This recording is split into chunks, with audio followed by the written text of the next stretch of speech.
그 다음에 3번 액정이 나오는데요. 요즘에 액정은 좀 많이 보기 힘드시긴 한데 옛날에 핸드폰 액정 나갔다 하는데 실제로 요즘에 핸드폰들은 LED가 훨씬 더 많긴 할 건데요. LCD 즉 액정을 그대로 쓰고 있거든요. 우리가 그 입에 붙어서. 자, 액정은 리퀴드 즉 액체할 때 리퀴드 있죠. 그 다음에 정은 크리스탈 있죠. 크리스탈 수정 아닙니다. 여기서 수정이 아니라 결정이란 뜻이 있거든요. 그래서 액정은 액체, 리퀴드의 액체 플러스 크리스탈 뭐 하는 거? 결정이란 뜻이 합쳐져서 우리가 앞 글자와 뒷 글자를 따서 액정이라고 부릅니다. 액체 결정.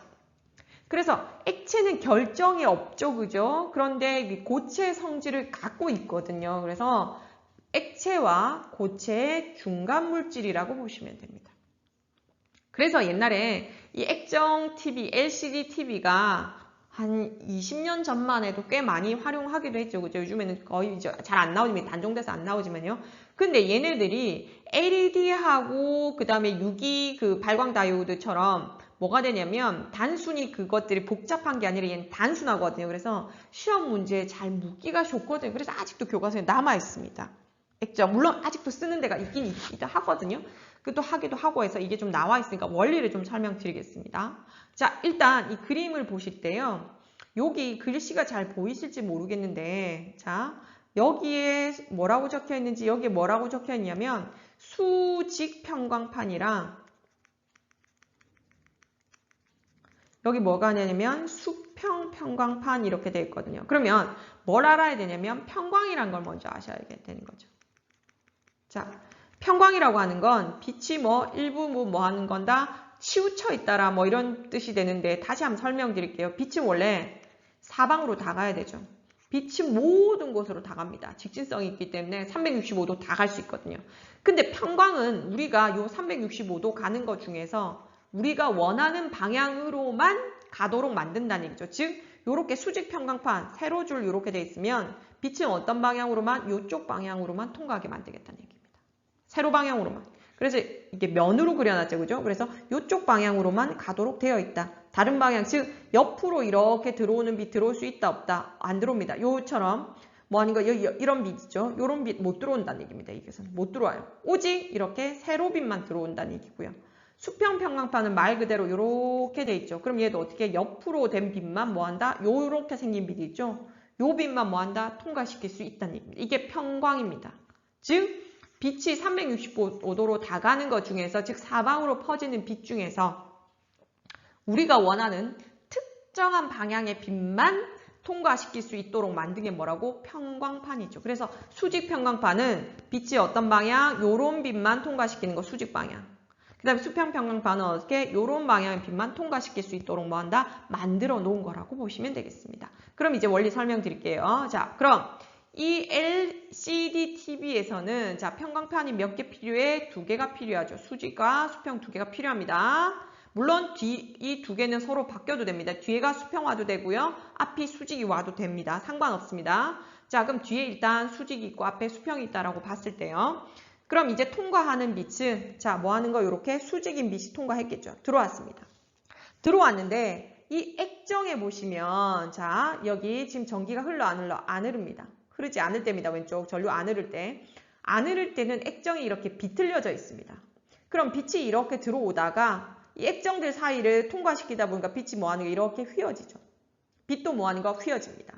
그러면 얘가 뭐가 되냐면 수평 방향으로 빛이 여기 도달하게 되네요. 어디 수평 평광판 앞에. 그죠? 그럼 통과할 수 있다 없다? 통과하는 거죠. 그럼 여기 앞에 눈을 갖다 대고 있다라고 생각했을 때 빛이 나오게 되니까 빛이 보인다 안 보인다? 보이는 거죠. 그죠? 그럼 오른쪽 볼게요. 여기에다가 전류를 흘려줍니다. 자, 그럼 어떤 차이점이 생겼습니까? 누가? 액정의 배열이 달라졌죠. 액정 배열. 왼쪽에는 뒤틀려 있었고요. 비틀린 상태에 있었고요. 오른쪽은 정렬된 형태로 있죠. 일직선을 쫙 대죠.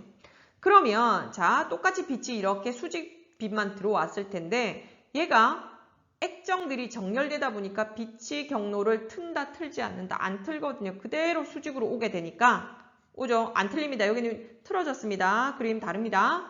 그럼 여기에 자 눈을 갖다 대면요. 보인다 안 보인다. 빛이 안 나오니까 안 보이게 되죠. 됐죠? 따라서 이 액정에다가 전기를 통하느냐 통하지 않느냐에 따라서 분자들이 뒤틀리느냐 뒤틀리지 않느냐 그 차이 때문에 뭐가 나오도록 하는 빛이 나오고 안 나오고를 결정하게 되는 거죠. 그래서 액정 분자의 배열이 달라지는 거죠. 근데 선생님 여기에 표현이요. 전압을 걸어주면 이라고 되어 있는데 선생님은 전류가 흐를 때 안 흐를 때라고 표시하셨는데요. 지난번에 설명했죠. 전압이 있다는 얘기는 뭐가 흐를 수 있다? 전류가 흐를 수 있죠. 전압이 0이면 전류 0입니다. 전압은 전류가 흐를 수 있게 해주는 원동력이라고 그랬으니까 전류가 흐른다는 말이나 전압이 걸려있단 말이나 뭐하는 거 같은 말이라고 보시면 됩니다. 그럼 아까 우리가 LCD TV는 더 이상 생산을 안 하지만 왜? 요 평광판 있어야 되죠. 양쪽에 평광판도 있어야 되죠. 그 다음에 가운데 액정 들어가야 되죠. 그러다 보니까 TV를 어느 정도 이상 얇게 만들 수가 없거든요. 이게 그래서 요즘에 이건 잘 안 씁니다. 하지만 아직도 쓰고 있는 게 뭐가 있냐면 전자시계나 아니면 디지털 온도계 같이 그냥 아니면 여러분들이 그 뭐냐면 교실에 있는 에어컨 조절기에 있는 그 화면 있잖아요. 그런 화면에 보면 아니면 전자계산기에 그 특별한 그냥 회색 비슷한 바탕에 까만색 글씨 이렇게 나타나는 거 있죠. 이렇게. 요것들이 다 뭐냐면 액정입니다. 아직. 요건 액정을 사용하긴 합니다. 자, 요런 것들이 요런 원리에 의해서 나타난다라고 보시면 되겠죠.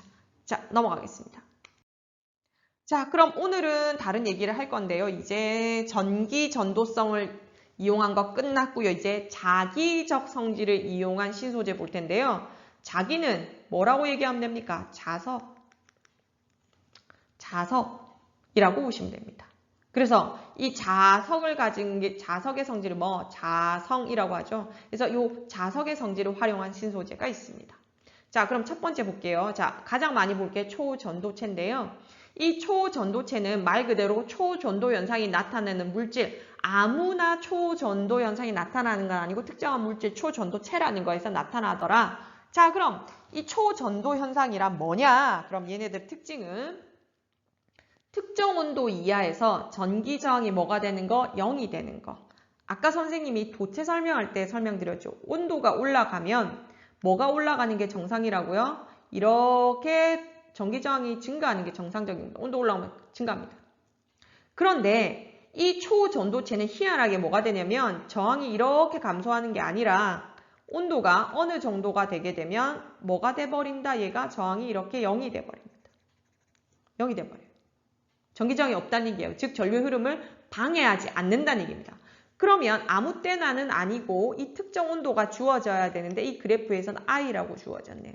그럼 이 온도가 뭐다? 임계 온도라고 얘기합니다. 즉 전기 저항이 0이 되게 만들려면 자, 이 온도보다 높아야 된다, 낮아야 된다. 낮아야 전기 저항이 0이 되는 초전도 현상이 나타난다라고 하는 거죠. 그죠? 그럼 이런 초전도 현상, 즉 초전도체를 가지고 쓸 수 있는 게 무궁무진하거든요. 그래서 볼게요. 두 가지 특징이 있는데 첫 번째, 뭐 하는 거? 임계 온도 이하에서 전기 저항이 0이 되는 성질을 이용하는 거. 자, 그럼 이걸 이용해서 다시 두 개로 쓸 수 있는데 아까 전류가 흐르면 선생님이 뭐가 열 발생한다 그랬죠? 열이 발생하는 게 전기 저항 때문인데 얘는 저항이 0이니까 열 발생해? 열 발생하지 않아? 안 발생합니다. 자, 그러니까 얘는 뭐? 전력 손실이 없게 만드는 거죠. 그래서 발전소에서 우리 집까지 오면서 전기 에너지 많이 사라지거든요. 이 열 때문에. 근데 열이 없으니까 전기 에너지 사라져? 안 사라져? 안 사라집니다. 그래서 발전소에서 만든 그대로 우리가 갖다 쓸 수 있어서 이걸 쓰는데 현재 이거는 상용화되지는 못하고 있습니다. 왜? 임계 온도가 마이너스거든요. 영하 몇 도거든요. 그래서 실온에 가깝게 하는 초전도 현상을 나타내는 게 나오지 않는다면 이게 상용화되기는 좀 어렵지 싶습니다. 자, 그 다음에 또 다른 특징이 있는데요.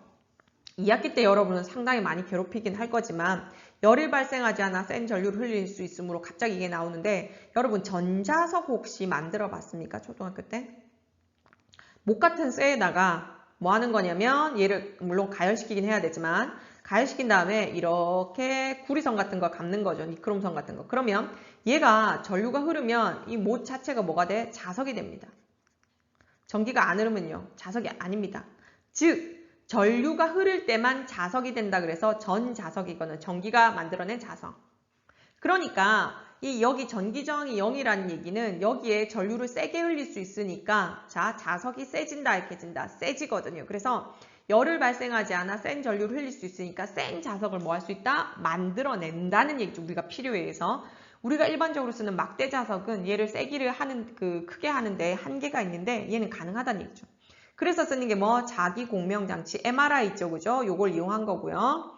그 다음에 입자 가속기. 입자 가속기는 뭐가 되냐면 우리가 빅뱅하고도 관계 있거든요. 입자를 세게 움직이게 만들어서 핵융합 반응이 가능하냐. 그러니까 빅뱅을 연구하는 사람들이 요거를 이용해서 증거를 찾아내려고 하는 그런 역할들로 많이 하고요. 그 다음에 차세대 초전도 핵융합 연구장치 있는데 이게 우리나라가 2009년에 이걸 했다 그러더라고요. 이걸 이미 했는데 얘가 인공태양을 만들어 본다라고 생각하시면 돼요. 얘도 뭐 하는 거? 핵융합과 관련된 거죠. 그죠? 수소핵융합 반응. 그렇게 보시면 되고.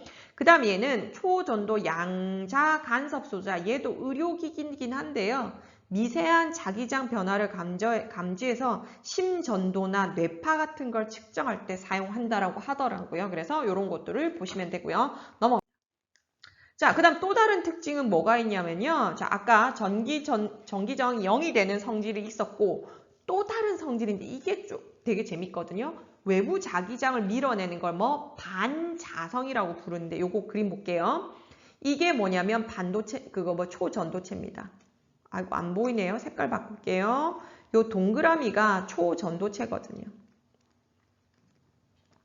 그러면 요 선들은 뭐냐면 자기력선, 즉 다른 자석이 주변에 있다는 걸 표현하기 위해서 선으로 나타낸 거거든요. 그럼 일반적인 물질이라면 이렇게 통과시키거나 아니면 아예 통과를 안 시키거나 뭐 그렇게 해야 되는데 얘는 뭐 하는 거? 들어오는 게 아니라 밖으로 뭐 하는 거? 밀어내고 있죠. 이 자기력선. 그래서 밖으로 밀어낸다는 얘기입니다. 밀어냅니다. 따라서 이렇게 보는 것보다 이게 더 익숙하죠. 그죠? 뭐 하는 거? 자석이 자성을 갖고 있잖아요. 자기력을 갖고 있잖아요. 자기장. 그럼 얘를 뭐 하는 거냐면 밀어내니까 이렇게 뭐 하는 거? 아, 있구나. 반대로 그렸네요. 요렇게 밀어내니까 얘가 뭐 하는 거? 떠 있을 수 있게 되겠죠. 떠 있을 수 있게 되겠죠. 그러면 이 물체가 떠 있는 걸 이용해서 뭐 한다? 요렇게 자기부상열차. 이 레일이 뭐다? 여기하고 여기하고 자석이 있도록 만들어서 서로 밀도록 만든 거. 즉 그런 것들이 있거든요. 이게 자기부상열차. 자, 그런데 질문. 자기부상열차는 자 현재 실용화되어 있다, 실용화되어 있지 않다. 안 돼 있고요. 이거 탈라면 어디 가면 됩니까? 대전에 국립중앙과학관 가면 타실 수 있어요. 타실 수 있는데 이게 그냥 관광용이다 보니까 그냥 과학관 한 바퀴 돌거든요. 그러면 왜 이걸 못하냐면 역시 이러한 효과가 나타나려면 자 반자성이 나타나는 무슨 온도 이하? 임계온도 이하. 그래서 실온에선 조금 불가능한 거. 그래서 요즘에 많이 연구하는 것들이 실온 근처에서 이 초전도 현상이 나타나는 물질들을 찾으려고 되게 많이 하는 거거든요. 자, 그럼 이 반자성이 나타나는 거 이제 이해되시죠? 밀어내는 겁니다. 자, 밀어내고요. 그럼 이런 효과를 뭐 마이스너 효과라고 얘기합니다.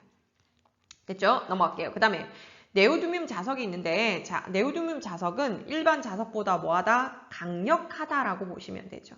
자, 그럼 이 철원자가 뭐가 철원자에 네오듐륨과 붕소를 첨가하게 되면 네오듐륨 자석을 만들어지는데 이 철원자의 자기장 방에 흐트러지지 않도록 즉 뭐가 되냐면 설명을 그냥 간단히 할게요. 이거 다 설명하려면 물리원 뭐 이렇게 다 해야 돼서 그냥 우리 자석 안에 보면 이 자석 입자들도 이렇게 자석을 띠는 즉 이게 자기력이라고 보시면 되는데 즉 자석이 띠는 힘을 자기력이라고 하잖아요. 그럼 이 자기력이 힘을 미치는 공간을 자기장이라고 하는데 이 용어들이 상당히 참 많이 물려있는데 이걸 다 아실 필요는 없고 그냥 자석의 힘이라고 보시면 될게요. 다음 단원이나 아니면 2학기 가면 이거 다시 또 설명드릴 때 그때 다시 자세히 설명드릴게요.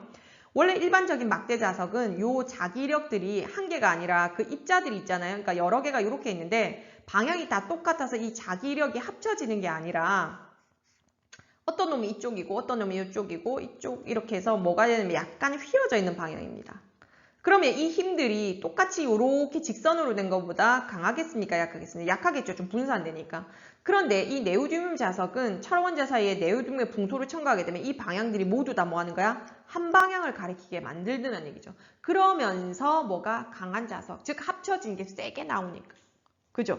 그래서 요즘에 좀 센 자석이 필요할 때, 즉 전자석은 아니지만 뭔가 자석이 강한 게 필요할 때는 이 네오디뒴 자석을 많이 쓰게 되는 거죠. 요즘 많이 시중에서 많이 팔고 있죠. 그렇죠? 자, 그럼 넘어가겠습니다.